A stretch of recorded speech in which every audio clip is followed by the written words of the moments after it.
Walang permanenteng trabaho ang mag-asawang Juan at Rosemary Bernales. Dati silang janitor ng isang sikat na mall. Sa kabila ng pagpapagal, hindi pa rin sapat ang kinikitang pera. Hanggang sa kinuha si Juan ng isang restaurant para maging pizza delivery boy.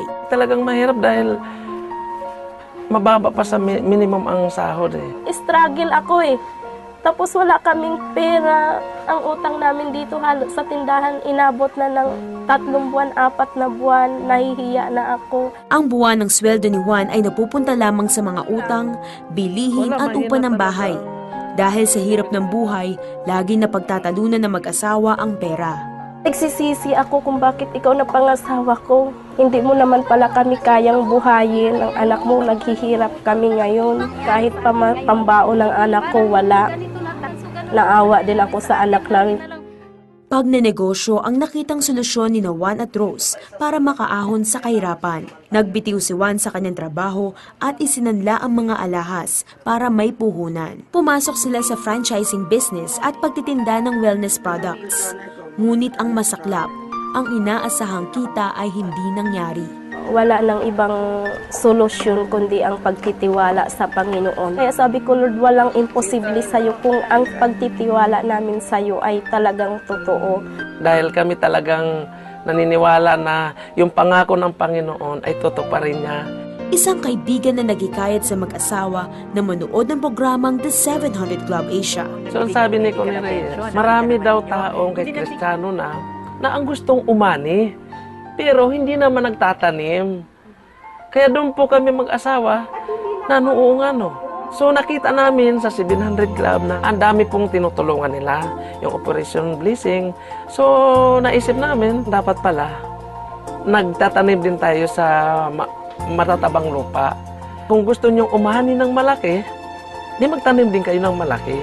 Tumimo ang mensaheng iyon sa mag-asawa. Nang mga panahong iyon ay may naitabing 1,000 piso si Rosemary. Nais man niya itong ihandog sa Panginoon.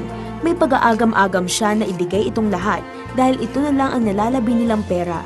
Nang maikonsulta niya ito kay Juan, ay napagkasunduan nilang itanim ang pera sa gawain ng 700 Club at itodo na ang pagbibigay. Nandoon na buo ang isip ko, nabuo yung pagtitiwala ko sa Lord. Para makapag-ministeryo din kami, kahit nasa bahay kami, para maabot din yung iba nangangailangan.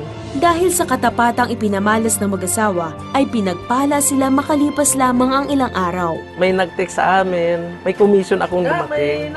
So yun, tuwang-tuwa kami din siya. Sabi ko, totoo nga pala. Pag tayo ay magbigay sa matabang lupa, talagang ibabalik niya ng triple.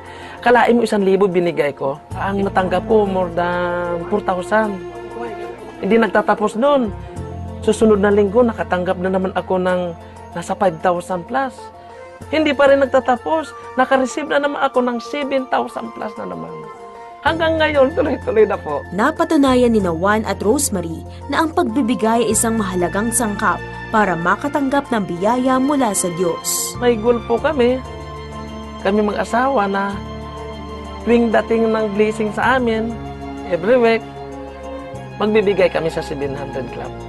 Pag nangangailangan kami pinansyal, nandyan agad ang pinansyal. So nandyan talaga, sabi namin, talaga ang Diyos buhay. Diba sa Bible, na ang sabi sa Malakay 3:10, subukin mo lang ako, ay bubuksan ko yung durungawan. Talagang ibibless ka ng Panginoon pala.